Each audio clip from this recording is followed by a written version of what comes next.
Fala galera, para quem não me conhece, eu me chamo Igor Ximenes, tá? Esse aqui é o meu canal, onde nós vamos conversar sobre diversos assuntos relacionados à saúde de uma forma geral e à enfermagem.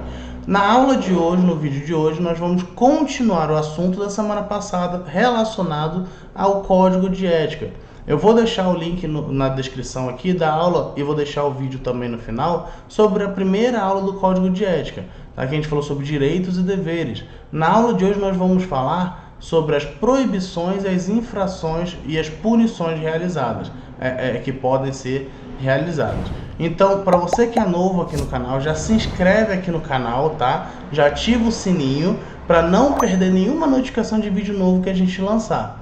Então também já deixa o seu joinha, o seu like da confiança, que nada mais é um like que vai me ajudar bastante. E lá no final, se você não gostar, você pode tirar o like, você pode dar o dislike. Tranquilo? Então, sendo assim, vamos começar e roda a vinheta!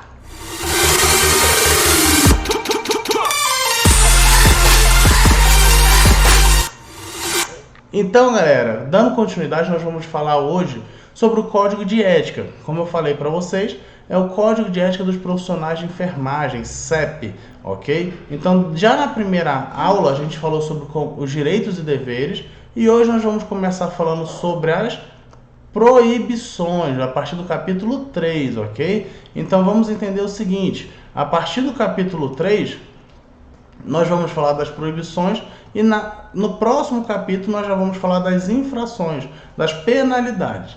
Então, continuando no artigo 62, ele fala que o profissional de enfermagem é proibido de executar atividades que não sejam de sua competência técnica, científica, ética e legal, ou que não ofereçam segurança ao paciente, à pessoa, ao profissional, a pessoa, a família e a coletividade.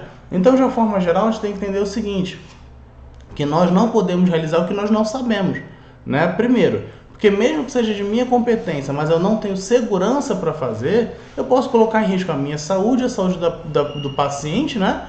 Da família ou da coletividade, dependendo da situação de uma forma geral. Então, na dúvida, eu não faço. Eu só faço quando eu tiver certeza do que eu estou fazendo, que eu saiba o que eu esteja fazendo, porque senão eu vou acabar fazendo besteira e eu mato o meu paciente. Não é isso que nós queremos de forma nenhuma. Tem outra situação aqui. Vamos supor que, por exemplo, alguma função seja privativa do enfermeiro, aspiração de pacientes graves, manipulação de ventilador mecânico em pacientes graves, de acordo com a resolução que saiu. Eu já fiz um vídeo sobre isso aqui no canal. Então, o enfermeiro pede para você realizar esse procedimento, mas não é sua competência, você não tem competência, não é que ser incompetente, ok? Mas é privativo do enfermeiro, e nós, como técnicos de enfermagem, tá, não poderíamos realizar. E aí ele pede para você fazer, você vai lá e faz, o paciente morre.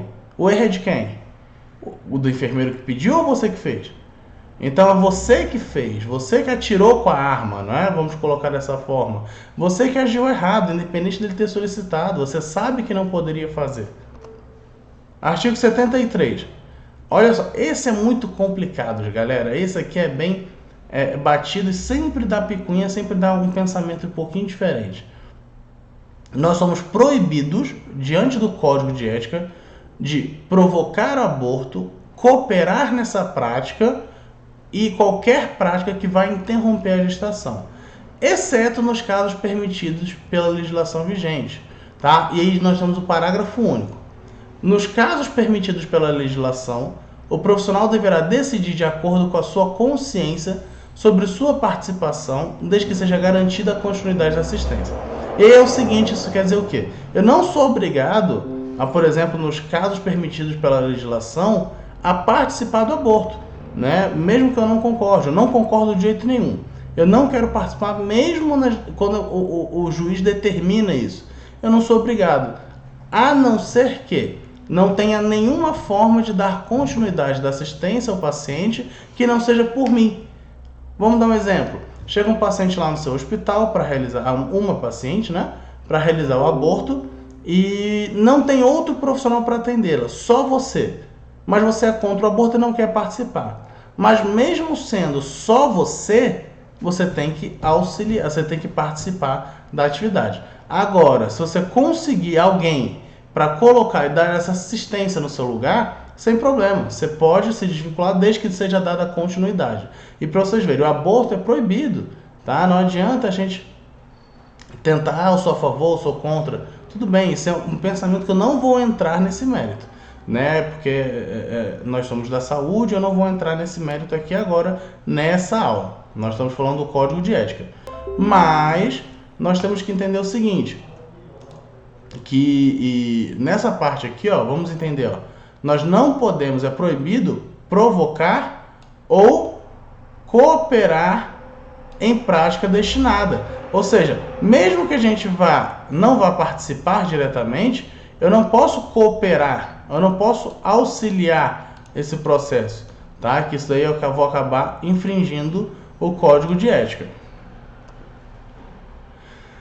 Atualmente o aborto é permitido em 3 situações específicas. Risco de vida da mãe causado pela gravidez, ou seja, quando a criança pode levar a mãe à morte, levar a mãe ao óbito, tá? Essa gravidez ela tem que ser interrompida. Mas a mãe nunca quer que sua gravidez seja interrompida. É claro, toda mãe quer que seu filho nasça. Mas é muito mais fácil você, como mãe, ter outro filho do que um filho viver a vida inteira sem a mãe. É isso que a gente consegue entender. É um pouco pessoal também essa situação, é a opinião de cada um, mas cientificamente, que é o que nós vemos por aqui, né? Que nós somos cientistas, a enfermagem é uma ciência, nós temos que entender que é muito mais fácil para uma mãe ter outro filho, claro que vai depender da situação. Se ela tiver que realizar uma esterectomia, uma oforectomia também, aí fica impossível de vias normais, naturais. Mas, por exemplo, a adoção é uma via possível para as mães que não podem mais ter filhos depois de qualquer problema de saúde. Mas é muito mais fácil para a mãe ter outro filho do que o filho viver sem a mãe. Outro caso que é permitido é estupro ou qualquer tipo de violência sexual que venha gerar um processo gravídico, tá? E aí, autorizado pela justiça, pode ser realizado o aborto. Ou fetos anencéfalos, que não possuem encéfalo, né? Que não possui encéfalo por completo.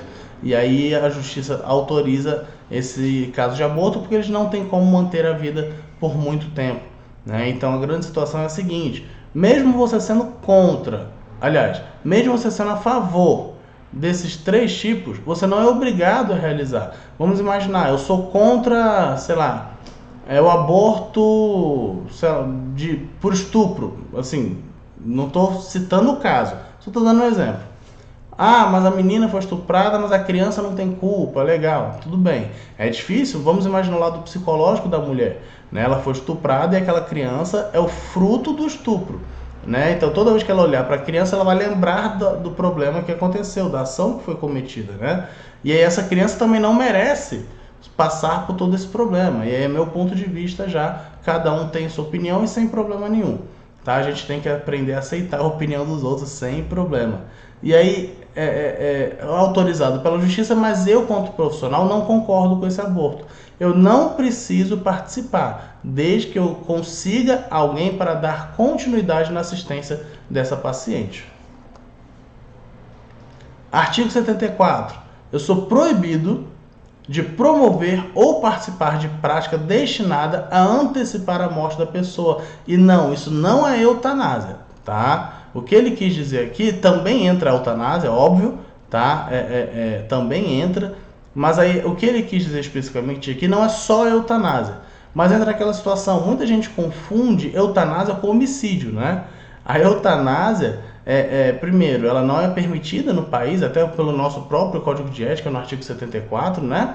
E nós temos também o seguinte, a eutanásia não é desligar os aparelhos, isso aí é homicídio, beleza? Desligar os aparelhos só se desliga quando o paciente já vem a óbito, o paciente já vai a óbito.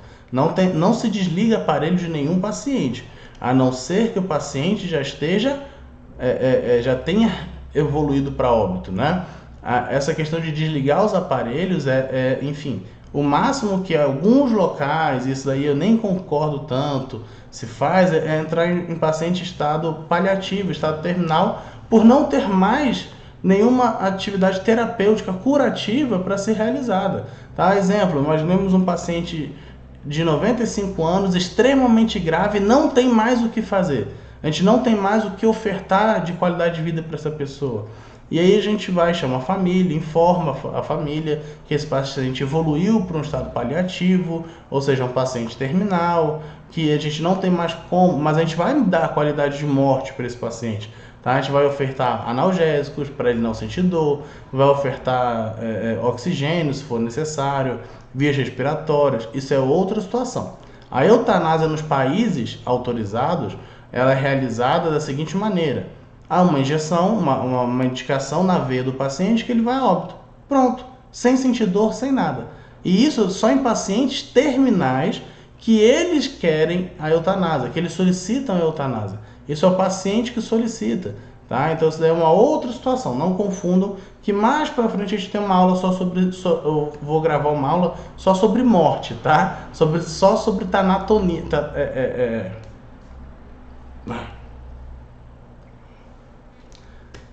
Não confundam então, mais pra frente eu vou gravar uma aula só sobre tanatologia, que é o estudo da morte. Tá? Porque é um tabu muito grande no nosso país falar sobre morte, não é? E eu acho muito importante a gente ter essa aula sobre morte. Artigo 75. Nós da enfermagem somos proibidos de praticar ato cirúrgico, exceto nas situações de emergência ou naquelas expressamente autorizadas na legislação, desde que possua competência técnica científica. Então aqui fala que nós podemos realizar qualquer ato cirúrgico em momentos de emergência e se nós tivermos competência técnica e científica. Exemplo, uma traqueostomia de emergência. Tá? Se nós soubermos fazer, se nós tivermos treinamento e competência para isso, em uma situação de emergência nós podemos realizar. Mas não é aquela traqueostomia com tampa com a caneta, né? Com a caneta Bic. Tá? A traqueostomia com materiais adequados. Claro que em situação de emergência é mais difícil ter esses materiais, mas normalmente com os materiais adequados a gente consegue realizar sem problema, desde que seja treinado e capacitado. Nós somos proibidos, e olha como é importante isso aqui, gente. Olha só, nós somos proibidos de administrar qualquer medicamento sem conhecer a indicação para que ele serve, tá? Para qual paciente, qual tipo de paciente aquela medicação pode ser prescrita, qual a ação do fármaco, tá? Ou seja, a gente tem que saber a farmacodinâmica e farmacocinética do medicamento, vias de administração, tá? Ou seja, qual via que ele vai ser feito, se ele vai ser feito intramuscular, se ele vai ser feito intravenoso, via oral, intradérmica, enfim, qual a via que ele vai ser realizado. E potenciais riscos desse medicamento. E sempre respeitando os graus de formação do profissional. E aí entra a seguinte situação. Respeitar o grau quer dizer o seguinte, quando nós fazemos o técnico de enfermagem, nós temos um estudo limitado a essas informações. Tá? Algumas informações maiores, tudo. Por exemplo, na instituição CETEP, nós temos o curso técnico de enfermagem e nós ofertamos a farmacologia como se fosse realmente para ensino superior. Tá? Nós ensinamos o beabá de A a Z, tá? Toda a farmacodinâmica, farmacocinética. Então, o técnico é obrigado a saber isso tudo? Não, ele é obrigado a saber indicação, ação, vias e potenciais riscos. Agora, toda a parte de meia-vida, primeira passagem, então isso tudo o técnico não é obrigado a saber, mas a gente ensina, porque é importante o técnico saber também, tá? Agora, o enfermeiro é obrigado a saber isso, tá? Porque a formação profissional dele oferta para ele essa competência, de que ele tem que saber realmente todas essas ações, todos esses tópicos da farmacologia, né, da medicação. Nós somos proibidos no artigo 79 de prescrever medicamentos que não estejam estabelecidos em programas de saúde pública e ou em rotina aprovada em instituição de saúde, exceto em situações de emergência. Ou seja, em situações de emergência, nós podemos sim, por exemplo, controlar uma parada. Se nós soubermos, né, quais as medicações são realizadas, porque tem um protocolo, gente, não tem muito para onde fugir. Muda alguns detalhes de um paciente para o outro, mas tem um protocolo de reanimação, tá? Pela American Heart Association, tá? Pelo suporte avançado de vida, suporte básico de vida, tem protocolos a serem seguidos, inclusive medicamentosos. Então, se tem protocolos, é só seguir o protocolo e observar as diferenças, as individualidades, para a gente conseguir reverter essa parada. Tentar, pelo menos, reverter essa parada. Agora, o que é interessante nesse artigo 79 é que ele fala que o profissional enfermeiro, ele pode sim prescrever medicamentos na rede, no programa de saúde pública, que já vai estar estabelecido para ele, né? Então, isso daí é muito interessante por causa do probleminha que estava tendo com o CRM, Conselho Federal de Medicina, aliás, há um tempo atrás, em relação à prescrição de medicamentos pelo enfermeiro. Artigo 80. Nós somos proibidos de executar prescrições e procedimentos de qualquer natureza que comprometam a segurança da pessoa. E aí esse artigo 80 está muito atrelado ao artigo 78. Porque vamos imaginar, eu tenho um artigo 78 que me fala que eu sou proibido de administrar medicamentos sem conhecer a indicação, ação da droga, via de administração e potenciais riscos. Aí mesmo sem eu conhecer, eu vou lá e executo. Então eu estou infringindo o artigo 80 e o artigo 78. Por quê? Eu estou colocando um procedimento, tá, de qualquer natureza que fala, inclusive medicações, que vai comprometer a segurança da pessoa por eu não saber aqueles efeitos que a medicação pode causar. Então isso é muito complicado, porque em uma tacada só você vai infringir 2 artigos do Código de Ética. Então sempre saibam o que estão fazendo. Na dúvida, não saibam. E aí vamos imaginar, está lá na prescrição médica, mas você não leu. Lembra que você tem lá o dever de chegar na pessoa e falar no profissional, falar, olha, por favor, ele tem a obrigação de deixar a letra legível, carimbada, bonitinha, tá? Com o código, com o número de inscrição lá do conselho dele, com o nome dele, a categoria dele, tudo bonitinho. E aí você vai lá e executa essa prescrição na dúvida. Gente, isso sempre dá problema, tá? Na dúvida, não faça. Por quê? Nós não temos como voltar e salvar aquela vida não se você matar ela. Se você matar o profissional, se você matar a pessoa, não tem como você voltar e recuperar aquela vida. Então, muito cuidado com isso. Artigo 92. Proibições. Eu sou proibido de delegar atribuições das ou dos profissionais de enfermagem prevista na legislação para acompanhantes e ou responsáveis. E aí eu vou ler o parágrafo único e vou fazer umas observações aqui. O dispositivo acima não se aplica nos casos de atenção domiciliar para o autocuidado apoiado, que são o home care, né? Então no home care realmente o familiar tem uma ação muito maior. Só que tem um porém, um problema. Nós temos alguns hospitais públicos, por exemplo, que não tem o efetivo total adequado para a quantidade de pacientes. Nós temos um hospital aqui em Brasília, que eu não vou citar o nome, mas que eu acompanhei de perto durante um bom tempo, que tinha, por exemplo, 4 alas, cada ala com 30 pacientes, para 2 técnicos de enfermagem. Ou seja, é um absurdo, gente.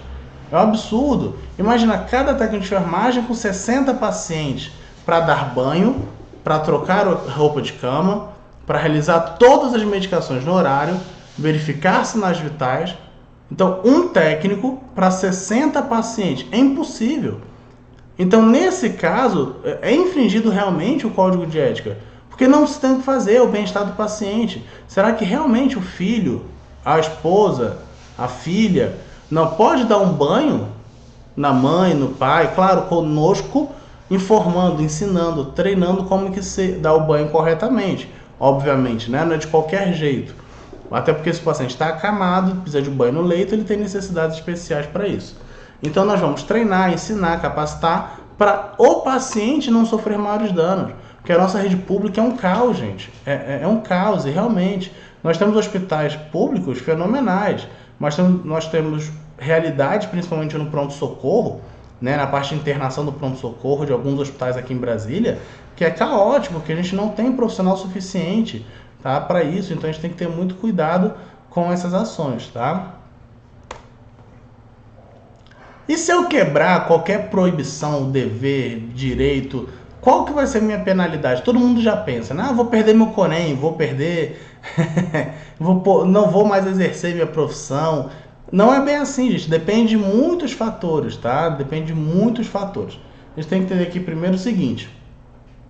As infrações vão ser consideradas leves, moderadas, que não tinha no Código de Ética antigo, foi adicionado em 2017, graves e gravíssimas, tá? Antigamente era leve, grave e gravíssima. A moderada, hoje em dia, foi acrescentada, acrescida, né? Porque era muito brusco, saía do leve para o grave, às vezes por um detalhe. Então a moderada veio para dar um suporte a mais para o profissional. Bom, as infrações que atingem a integridade do paciente, do profissional, de qualquer outra pessoa, né? Então você infringiu uma penalidade que atacou a integridade de um paciente. Por exemplo, nós vamos considerar leves quando ela atacar a integridade física, mental ou moral sem nenhuma debilidade. Vamos supor, eu deixei cair sem querer, vamos colocar dessa forma, deixei cair uma lâmina de bisturi na perna do paciente, cortou o paciente, mas nada muito grave. Então é leve, né? Claro, vamos colocar dessa forma. Não causou nenhuma debilidade no paciente, causou uma lesão que prejudicou a integridade física dele, mas não chegou a causar nenhuma debilidade. Então, penalidade leve, infração leve. Moderada, debilidade temporária de membro, sentido ou função e ainda danos mentais. Então é aquela situação, vamos supor que essa lâmina de bisturi, legal, vamos pegar aqui uma intramuscular, que você fez de técnica incorreta e atingiu o nervo ciático. Tá? Essa perna do paciente, ela pode ter um problema mais sério, mas ela pode ficar dormente por bastante tempo. Tá? Então é uma integridade moderada, por quê? Debilidade temporária de membro. Ou seja, vai ser por um tempo, ele vai ficar formigando, mas depois volta ao normal. Se voltar ao normal, integridade moderada. Integridade grave, perigo de morte, debilidade permanente de membro, sentido ou função. Vamos imaginar que, como exemplo, você fez uma medicação que o paciente tem alergia, dá exemplo de pirona. Você fez a dipirona no paciente que tem alergia de pirona. Você tem perigo de morte, ele pode morrer por isso. Ah, mas eu não sabia. Por que não perguntou? Por que não leu o prontuário do paciente? Toda vez que for realizar a medicação, deve-se perguntar se ele tem alergia a alguma medicação. Ah, mas eu sei que ele tem. Pergunta de novo. Não tem pronto, você tem que perguntar. Porque toda vez o paciente, ele pode falar uma alergia diferente, pode estar camuflando alguma coisa. E aí tem a seguinte situação. Debilidade permanente de membro. Vamos imaginar que essa intramuscular, que eu falei para vocês anteriormente, vamos imaginar que essa intramuscular, ele tem atingido o nervo ciático e não tem a recuperação da perna. Ele não vai ter mais o movimento da perna. A partir daí eu tenho uma debilidade permanente. Esse paciente não vai ter mais o movimento da perna. Então ainda é uma infração grave, tá? Então a gente tem que avaliar sempre isso. As infrações, ela tem o seu grau de acordo com o dano causado ao paciente. E gravíssima, causou a morte do paciente ou uma debilidade permanente de membro, sentido ou função, tá? Levando o paciente também à morte. Sim, ele teve primeiro a debilidade, obviamente, né? Permanente, ficou o resto da vida com aquilo ali. Aí, na grave, o paciente tem perigo de morte. Na gravíssima, o paciente morre, tá? Então vamos imaginar, ele evoluiu para morte. Você fez essa intramuscular, penicilina, tá? Aí atingiu o nervo ciático. Ele perdeu o movimento daquela perna por um tempo, tá? Ele perdeu, não tem recuperação mais. Você rompeu o nervo ciático desse paciente. Vamos colocar dessa forma. E ele ainda evoluiu para óbito. A sua infração, enquanto ele só tinha um membro com debilidade permanente, era grave. Ele tinha perigo de morte, mas não tinha morte confirmada. Depois que a morte foi confirmada, aí ela deixa de ser grave e passa a ser gravíssima. Ela evolui, tá? Então isso é um problema mais sério ainda, porque as infrações elas podem evoluir de grau. Ela pode sair de leve para moderada, para grave, enfim, de acordo com as características individuais de cada infração. Penalidade relacionada à moral, né? A moral do paciente, do profissional, ou até mesmo da instituição de saúde, né?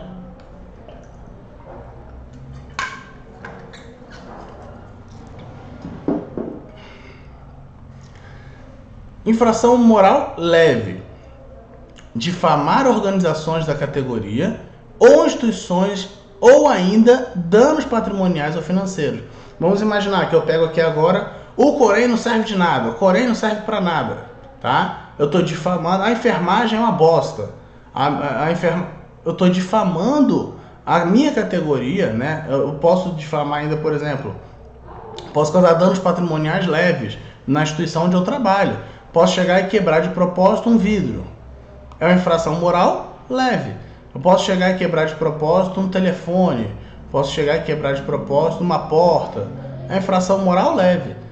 Eu chegar e botar no meu Facebook, olha só, o problema não é eu falar mal, assim, vamos colocar, claro que é um problema, mas eu não posso expor a instituição, eu não posso colocar a instituição ao ridículo em relação às outras, tá? Outras pessoas. Eu não posso chegar em mídias sociais, por exemplo, e sair falando: o hospital X é ridículo, é horrível, ele fez isso e isso. Eu tô infringindo uma lei, né? Eu tô expondo, tô causando uma infração leve. Moderadas: danos morais, patrimoniais ou financeiros. E vamos imaginar, furtei. Eu trabalhava lá no hospital X, vi a oportunidade e furtei tanto, sei lá, bem alto. A infração moderada, né? Professor, mas a infração leve é quando eu quebro alguma coisa assim, pequena, que não vai causar tantos danos patrimoniais ou financeiros. E isso vai ser avaliado individualmente, por isso que tem um julgamento, né? O COFEN, o Corém, eles vão julgar o seu caso. O Corém, obviamente, é quem julga, tá? Mas só quem pode tirar, entre aspas, caçar a sua carteirinha, o seu Corém, obviamente, é o COFEN, tá? Mas eu vou falar sobre isso mais à frente. Moral grave: dano moral irremediável na pessoa, dano mental, moral, patrimonial ou financeiro. Vamos imaginar que é alguma coisa irremediável. Vamos imaginar que o paciente, vamos supor, faço um vídeo e jogo na internet, porque quando você está na internet, você não tem como tirar mais. A gente fala: tirou o vídeo do ar. Não tirou, porque todo mundo pega esse vídeo, espalha, isso aqui, vira meme. É irremediável, você não tem como remediar. Você faz um vídeo falando mal do hospital Y, tá? Que fica na cidade X, aqui em Brasília. E aí você começou a falar muito mal, citou o nome de pessoas. E é irremediável, aquelas pessoas vão ser conhecidas, ou não, mas até então se entende que sim, que por essas ações que você fez. Então isso é um dano irremediável, um dano moral, uma infração moral grave. Infração moral gravíssima: dano moral irremediável na pessoa. E aí entra o paciente, entra outro profissional, e aí existe uma coisa chamada assédio moral, lembra?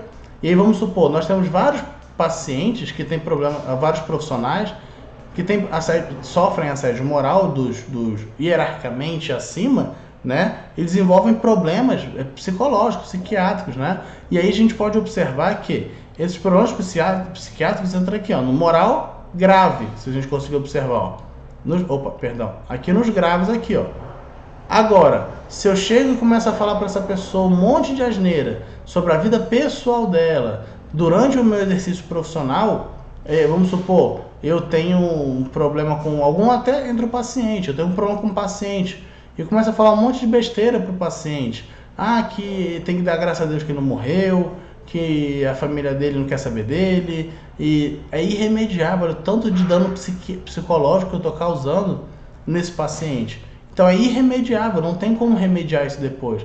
Então eu estou realizando uma infração moral gravíssima. E as penalidades são simples, tá? São 5 penalidades, obviamente. Advertência verbal, tá? Que aí o infrator é chamado, né?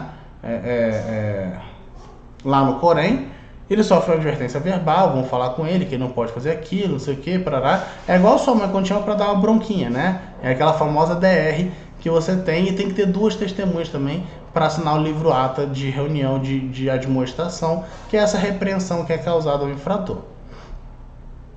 Multa: pagamento de 1 a 10 vezes o valor da anuidade. Só para deixar claro, a anuidade do enfermeiro é 400 e poucos reais. Se for 10 vezes o valor da anuidade, você paga 4 mil e poucos reais. Não é pouquinha coisa, não. tá? Então é bastante coisa, então a gente tem que observar sempre qual vai ser a penalidade de acordo com a infração também. Censura. Repreensão que será divulgada nas publicações oficiais.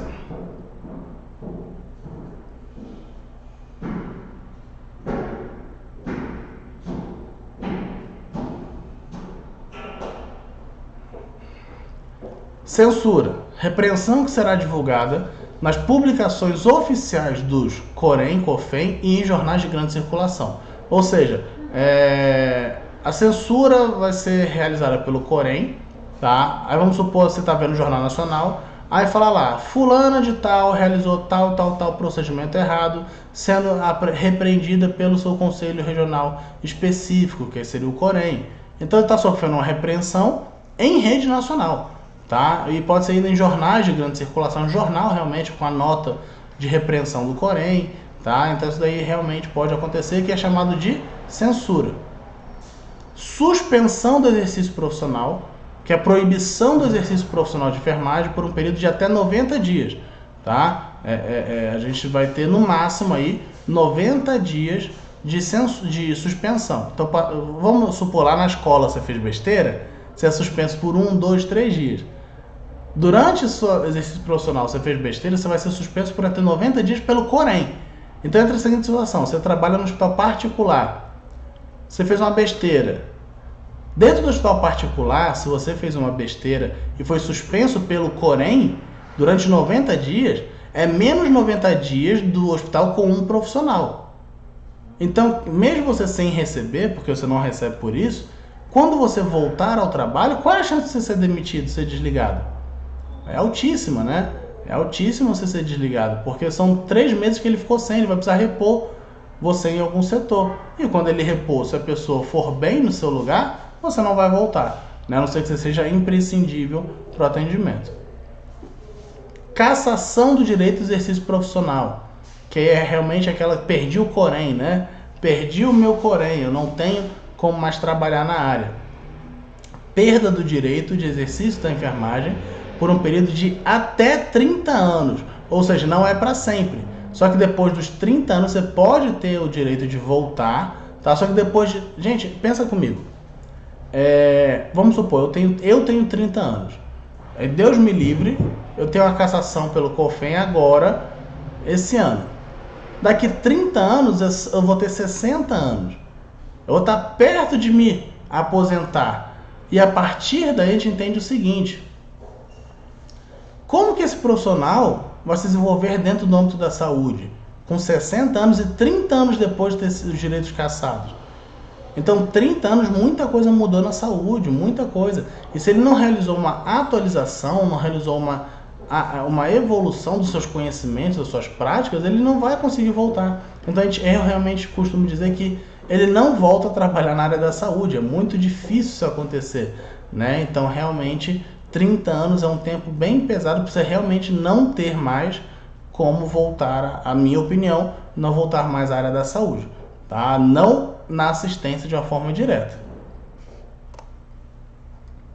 E aqui nós temos 2 parágrafos que são muito importantes, né? A gente tem que entender o seguinte: de acordo com o parágrafo 1º do artigo 18 da Lei nº 5.905 de 73, tá? Que dispõe sobre a criação dos Conselhos Federal e Regional de Enfermagem, que vai ser a nossa próxima aula, tá? Que a gente vai falar sobre o COFEM, Corém, sobre Lei do Exercício Profissional. A gente vai ter uma aula bem legal semana que vem. Que fala sobre o COFEM, Corém, e dá outras providências. As penas de advertência verbal, multa, censura e suspensão do exercício profissional são da alçada do Conselho Regional. E a cassação do COFEM, do Conselho Federal, igual eu falei para vocês. Só que o COFEM não vai chegar e cassar de qualquer jeito. O Corém, Conselho Regional, vai entrar em reunião com o Conselho Federal, vai passar a situação e o Conselho Federal determina se vai ser cassado ou não. A única punição que o COFEM se intromete é realmente sobre a cassação. Fora isso, fica tudo na autonomia do Conselho Regional. Um exemplo aqui, ó. O enfermeiro de Minas Gerais comete uma infração ética que pode acarretar em cassação do direito ao exercício profissional. será julgado pelo COFEN, sendo ouvido pelo COREM do respectivo estado, Minas, porque como eu falei na aula passada, o COREM existe, o Conselho Regional existe em cada estado específico da nossa federação. E aqui nós temos algumas coisas que podem piorar a situação ou melhorar, entre aspas, a situação, né? Que a gente chama de atenuar ou agravar. São atenuantes ou agravantes, né? Então, primeiro, a gente vai avaliar o seguinte: a gravidade da infração para dar uma punição para essa pessoa. Sempre a gravidade, se ela é leve, se ela é moderada, se ela é grave, enfim. As circunstâncias agravantes e atenuantes que a gente vai falar já já.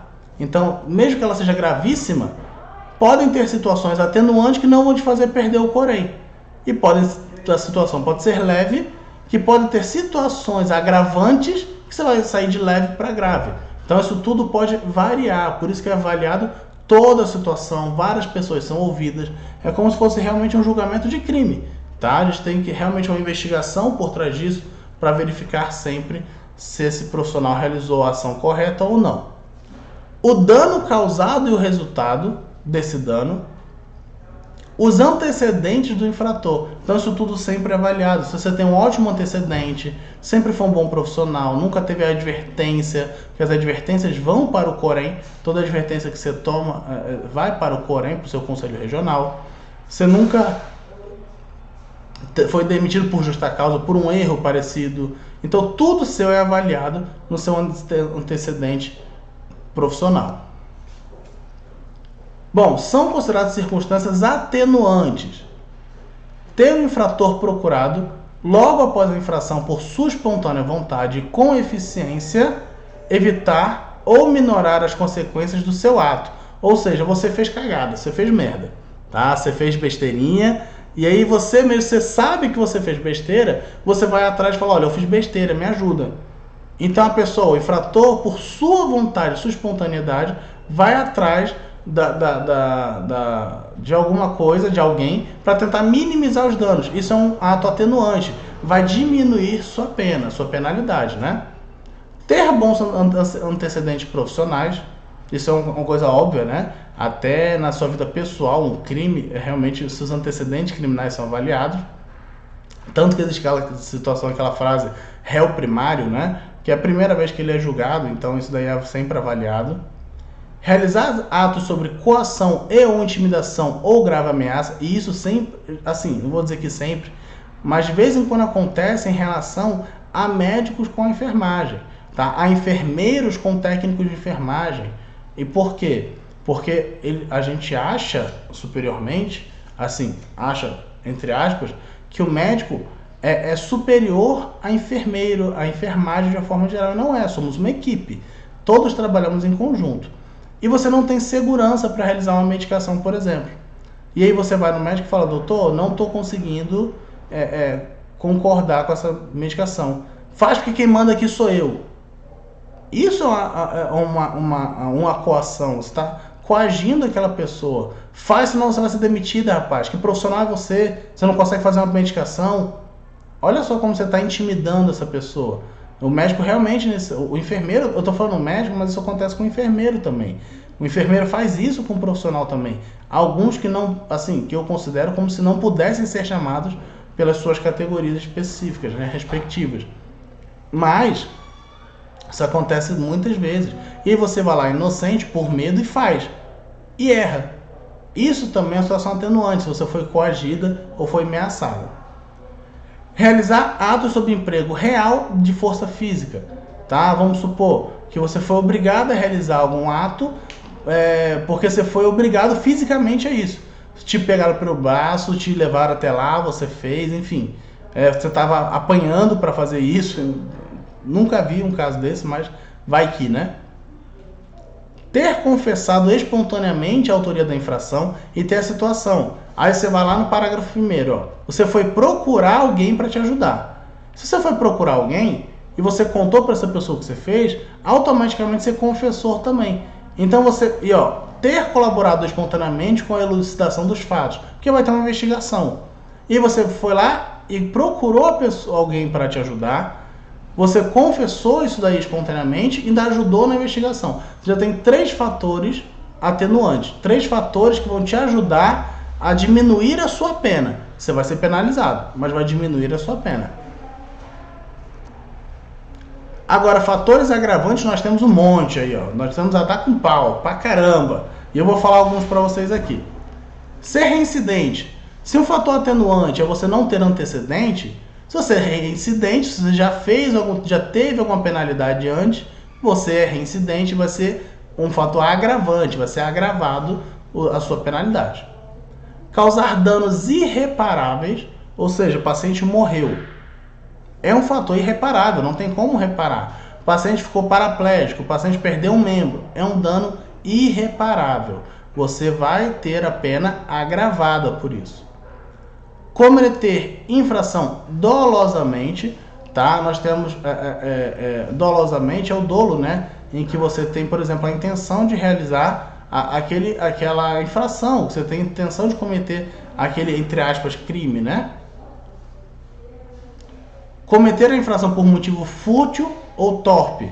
Vamos imaginar que eu coloco lá no meu Instagram, lá no meu Facebook, lá no meu canal, aqui no meu canal, lá no meu canal do YouTube, aqui no meu canal do YouTube, bota assim, fulano profissional, fulano de tal, não vale nada, não sei o que, parará, não presta, não sabe nada.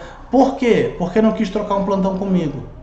Isso é um motivo fútil, né? É um motivo banal, não tem necessidade de fazer isso. Isso daí agrava a minha pena. O motivo pelo que você causou, que você teve a infração, que você realizou quebrou, né, a proibição, direitos e deveres, não pode ser fútil, né?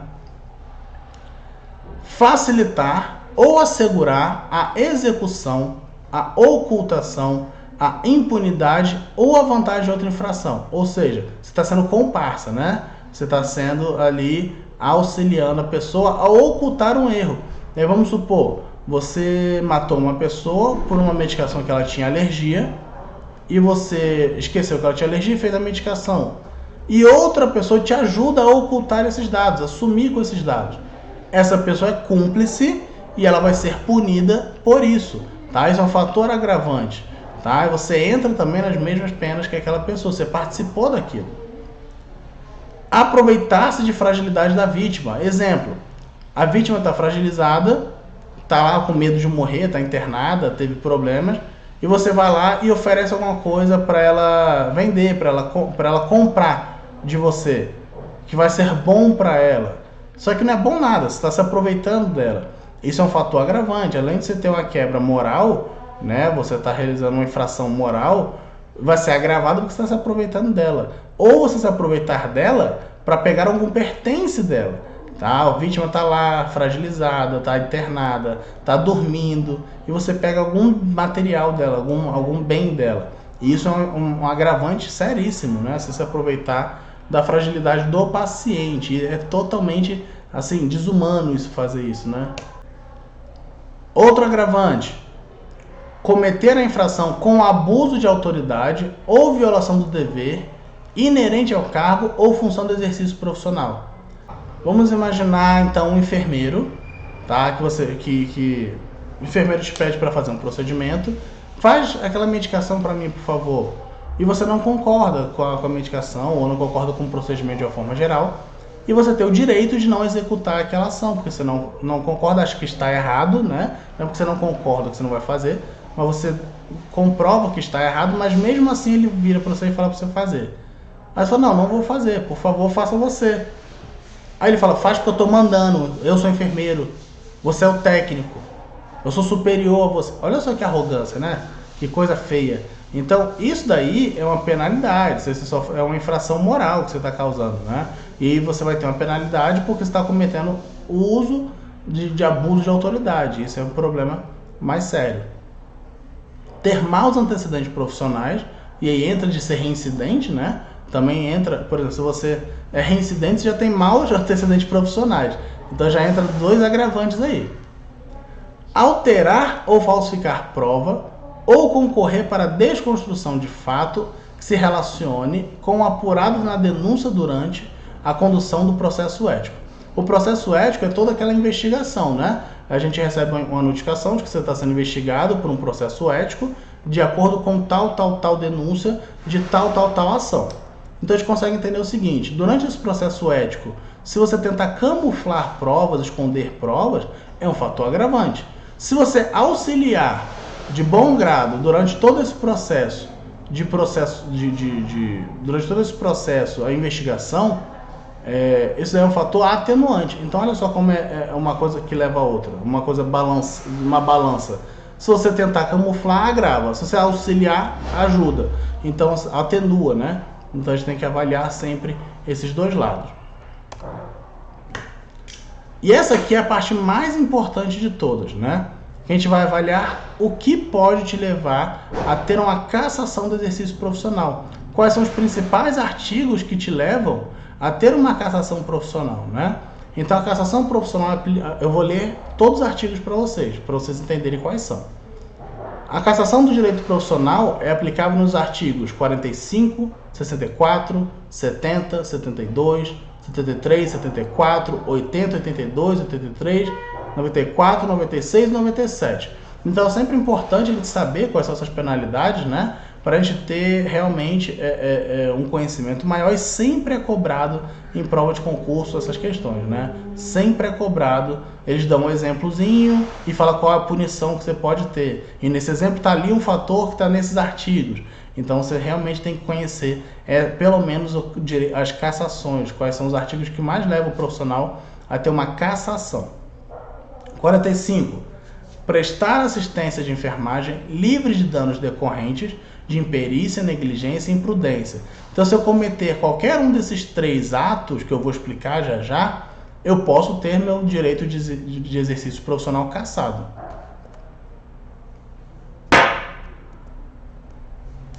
Bom, aí já entra das proibições. Eu sou proibido de fazer alguma coisa. Esse aqui é dever que eu tenho, né? O dever que eu tenho de exercer sem imperícia, imprudência e negligência.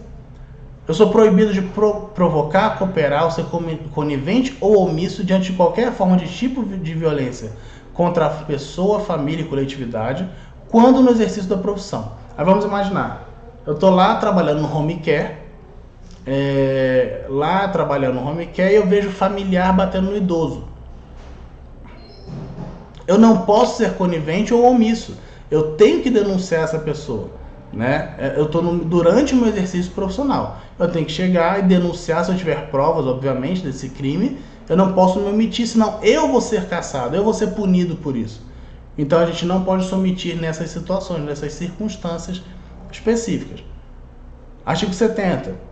Utilizar dos conhecimentos de enfermagem para praticar atos tipificados como crime ou contravenção penal, que é uma contravenção realmente de penas de crimes civis, né?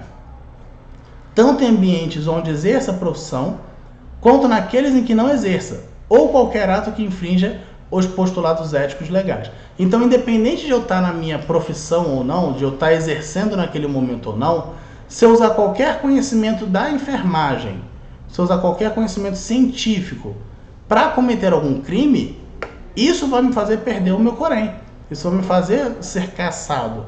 Porque eu estou utilizando os conhecimentos da enfermagem para uma coisa que não é legal. Que eu falo que não é legal, que não é legal legalmente, tá? Pelas legislações vigentes. Também ainda em proibição, praticar ou ser conivente com o crime, contravenção penal ou qualquer outro ato que infrinja postulados éticos e legais no exercício da profissão. Então eu estou lá, e aí eu posso dar alguns exemplos aqui. Eu tenho um exemplo, eu vou ler a 73, a 72, eu já li 72, eu vou dar um exemplo.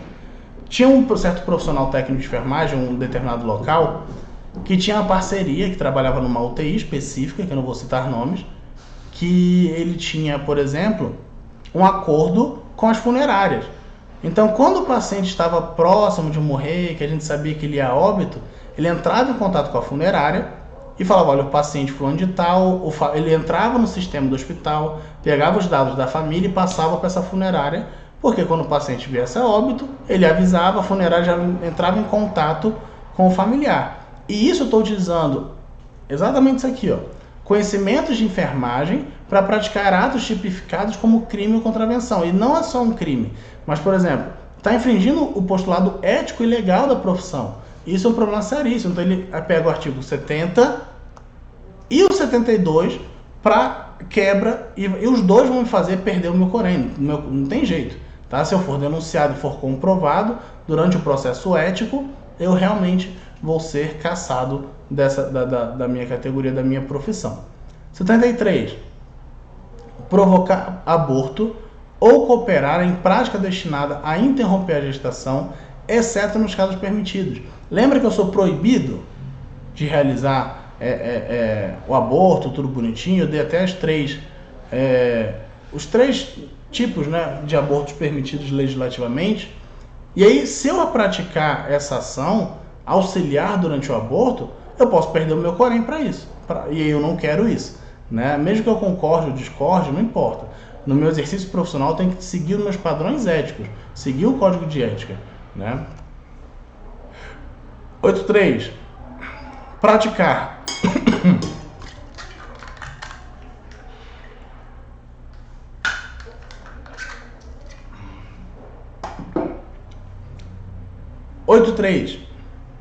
Praticar individual ou coletivamente, quando no exercício da profissão, assédio moral, sexual ou de qualquer natureza, contra pessoa, família, coletividade ou qualquer membro da equipe de saúde, seja por meio de atos ou expressões que tenham por consequência atingir a dignidade ou criar condições humilhantes e constrangedoras.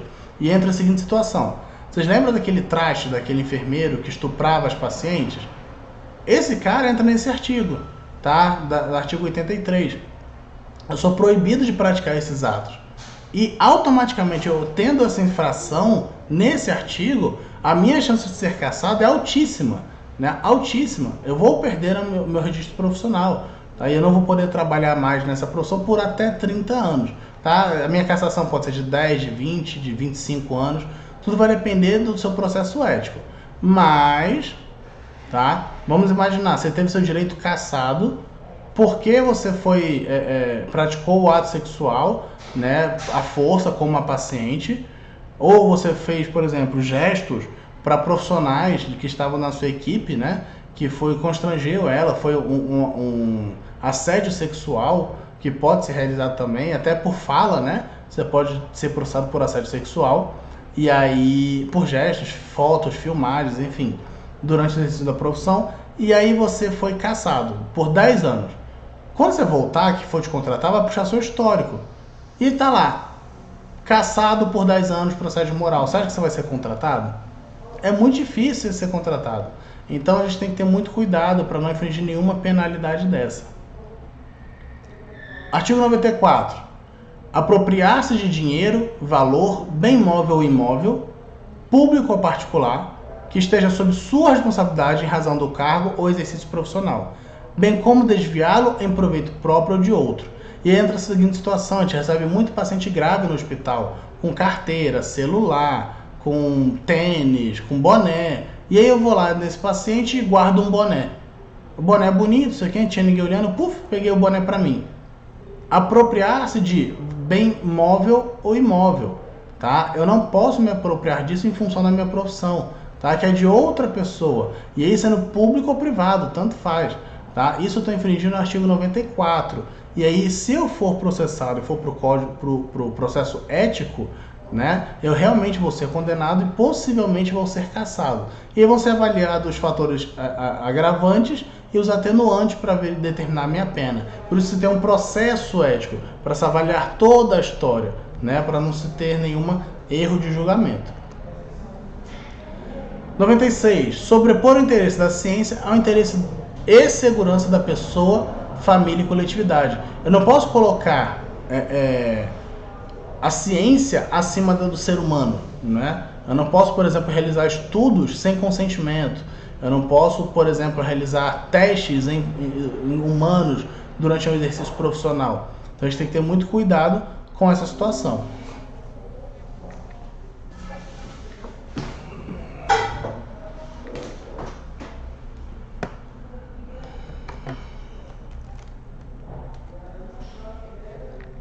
(97) falsificar ou manipular resultados de pesquisa, bem como usá-los para fins diferentes dos objetivos previamente estabelecidos.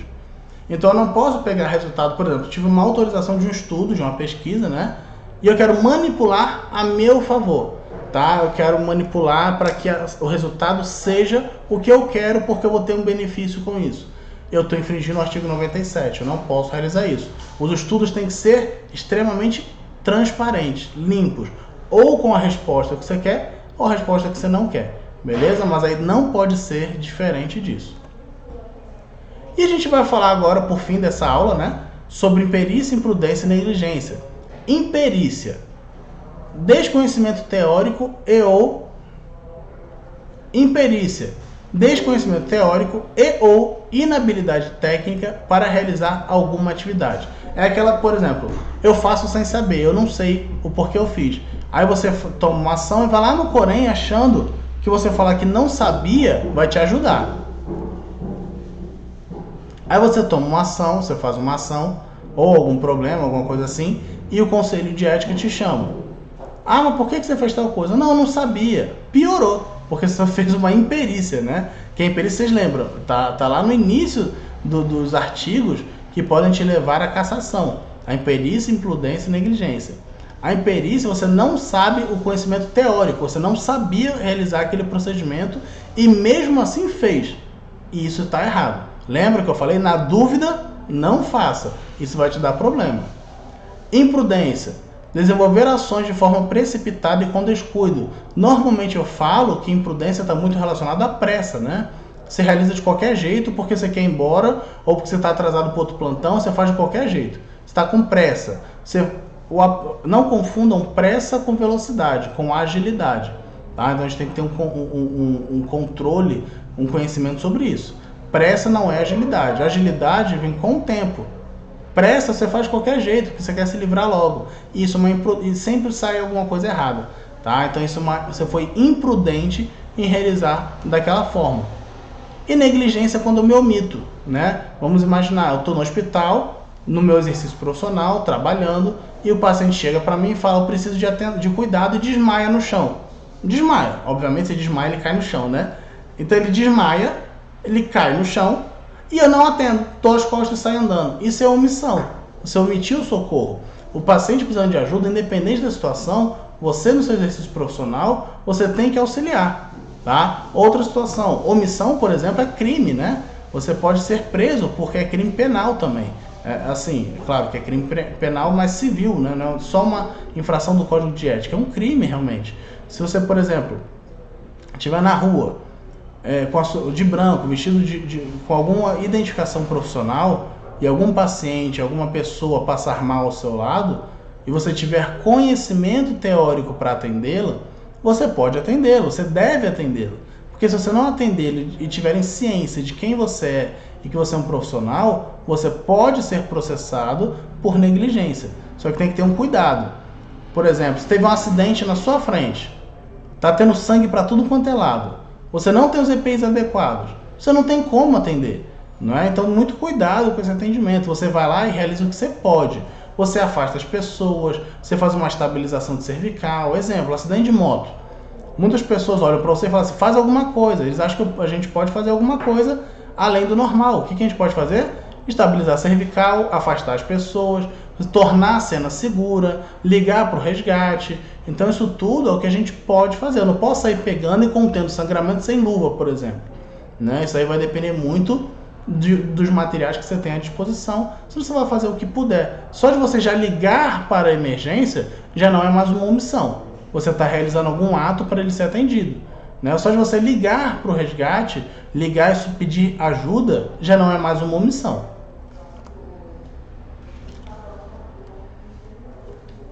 Então, galera, espero que vocês tenham gostado da aula, tá? Fiquem com Deus. Então, galera, espero que vocês tenham gostado da aula. Fiquem com Deus. Um forte abraço. Beijão. Então, galera, espero que vocês tenham gostado da aula. Para quem não é inscrito no canal...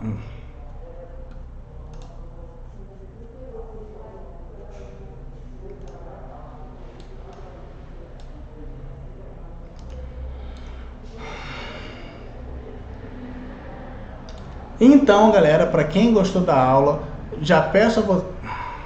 Então, galera, para quem gostou da aula, já se inscreve aqui no canal, dá o seu joinha, deixa o seu joinha, porque essa aula foi muito importante, de um tema muito bom, tá? Deixa lá nos comentários as próximas aulas que vocês querem que eu grave.